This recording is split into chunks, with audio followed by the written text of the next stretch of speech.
Hey, good afternoon, guys. This is me checking in on 9/11. This is my midday. I just did a live stream. Hang on, let me fix this here. I just did a live stream that is essentially going to be a lot of the same stuff here, but some people only get YouTube and some people only get Facebook, so I try to cover as much with both. So anyway, got a little dilemma today and a little positive stuff all at the same time.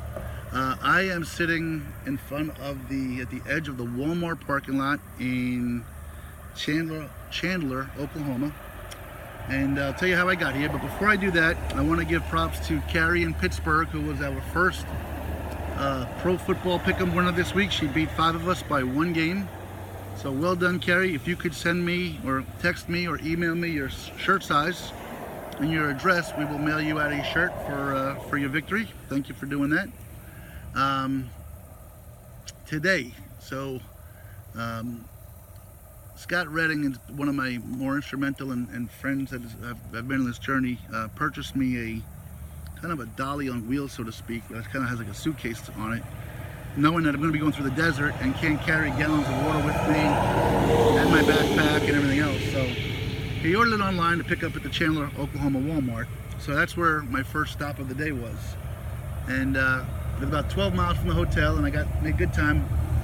It's about a mile east of town. So I'm still a mile to get into town. And so I got to the Walmart, and when I got here, I met this interesting young man named Chuck. And I wanted to get to know Chuck a little bit more, but he had a class to get to, and I had to pick this up. So I told Chuck I'd be walking down Route 66, maybe he'd see me later, and I could buy him lunch and we could talk a little bit. He seemed to be struggling with some things, and I wanted to share his story. He had I won't say a good story in terms of happy, but he seemed to be something that I think we'd all do well to hear and learn from and listen to. So Chuck left, Chuck went to his class, and I said, well, I'll be walking, maybe you can find me. In the meantime, I checked in Walmart to pick up this product, only to find out that it wouldn't be here until between 2 and 4 o'clock. So now I was faced with this dilemma. You know, there's no point in walking 3 hours to have to turn around and walk 3 hours back. That just doesn't make any sense. There's nothing around here right now except a bank and Walmart, and because it's way outside of town. Again, I don't feel like walking a mile into town to walk a mile back. So I'm kind of hanging out on the street corner here, hoping that if Chuck rolls by, at least he can stop and talk to me and get to know him a little bit. But a little disappointing. Walmart, I understand that it would be at a 2 or 4. That's not disappointing. I didn't know that, but I understand it. But I asked to speak to the manager because I thought, what a cool story.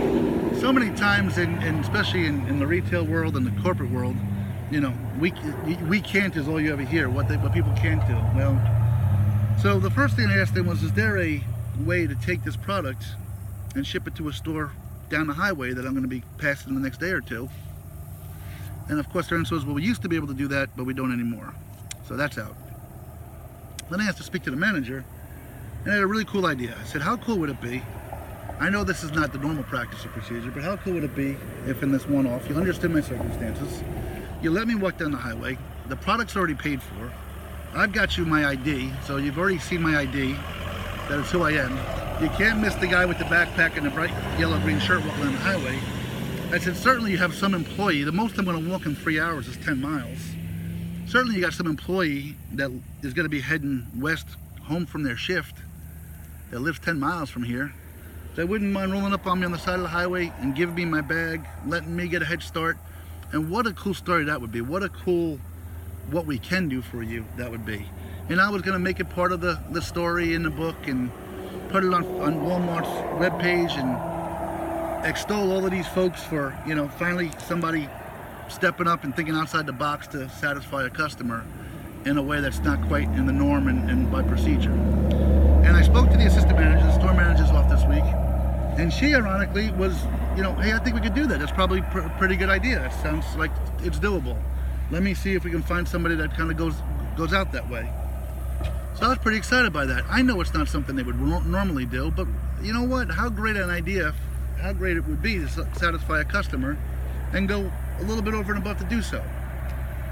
So her and the other gentleman who's going to be the one responsible to get it off the truck later went, I guess, asking around, and as you would know, came back and said, hey, we talked to some folks. And as much as we would like to help you, you know, policies and procedures prohibit us from doing so. So, you know, I understand. I'm not saying they're wrong for doing it. Please don't sit here and tell me I'm judging them, or I'm not saying they're wrong for doing it at all. I'm just saying that how cool would it have been had they been able to?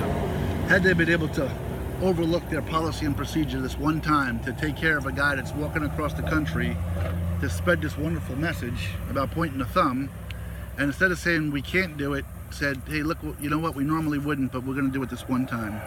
And I thought they would have made for a great story, and I would have certainly blown them up for doing so. But as it turns out now, I'm stuck waiting here at Walmart for the next 4 hours or so until it gets here. So I don't know if I mentioned it yet. John Eister, somebody I've never met, but has been following my journey from the beginning, and said he wanted to help out and contribute.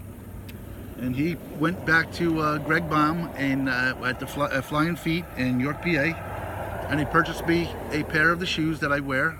I know a few other people have reached out as well, so I appreciate you all reaching out. If you happen to purchase the pair, I'm going to go through 2 more pairs by the time I'm set. It's going to be about 3 more pairs by the time I'm done. So I thank you for that. If you have it though, I understand. Please hang on to it, and I'll be asking again as I get through the desert and start heading across country here. So John Eister, thank you very much for doing that. Jamie is heading down to pick him up today. I speak to Jamie daily, so I don't know where I'm going to be. So it's best probably that she have him. So when I get an address of where I can mail him to, I can let her know. So thank you, John. On that note of tonight, the problem is this. I'm still, because I doubled up in Bristow, I'm a day behind. I got a reservation in Oklahoma City tomorrow night. Oklahoma City is about 60 miles from here. I was hoping to hit Arcadia today, but Arcadia is still 30 miles from where I'm at right now. That would have been a stretch had I been able to pick up my my dolly an hour ago, but it's almost going to be impossible now with in terms of the fact that I've got to wait until between 2 and 4 to get this stuff here. So anyway, it is what it is. I'll try to keep you guys updated. Not quite sure where I'm gonna end up tonight, but I'm just gonna do the best I can and keep you updated. Also, Scott Redding also created this kind of on-site forum.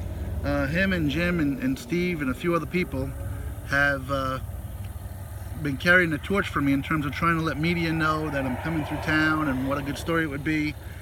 But at the same time, they all acknowledge the same thing, that hey, you know what, one voice is great, but there's strength in numbers. If 3, 4, 5, 10, 20 people bombard a newspaper, because I don't even know what the Oklahoma City newspaper is yet, but I haven't reached out to them. I don't know if anybody else has. But whether a newspaper or a television news channel or even a national program gets, you know, more than, you know, it might take 2, might take 3, might take 4 times for somebody to see something before they go, yeah, maybe I really do need to look into that. They don't just delete the email because it looks like junk to them. So Scott has created that kind of thing. I think we want it to be interactive with different stories and games and all sorts of stuff, but please embrace that, guys. I've always wanted the site to be not about me, but about us. And Scott, thanks for doing that. So if you guys can do that as well. And then lastly, if I did mention it already, Lisa, another person who's been integral in the journey, has developed and created these window decals that have the I love you sign and point the thumb on it. And they're for sale on my website. Relatively inexpensive, and I would love to get, honestly, I would love them to be on, you know, 100 cars today and 100 cars to 200 cars tomorrow, and just keep going. Buy them for your family. You can use them as fundraisers. If you want to support me and you want to support the cause, a relatively inexpensive way to do so.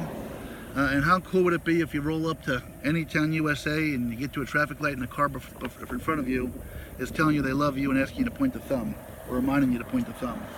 So I thought that would be really cool as well. So they're on the website. I don't know if there's a way to get them on the Facebook page too. I'll ask Toby, or if anybody else knows how, or maybe I'll put them up there. But I think they're $7 a piece. So guys, please, I'm begging of it. If you want to help spread the message, put that in your car. Let somebody ask you the question. Hey, what's that mean? What's that about? Let people at your job wonder what it's about. Let people at your Little League game say, hey, what does that point the thumb thing mean?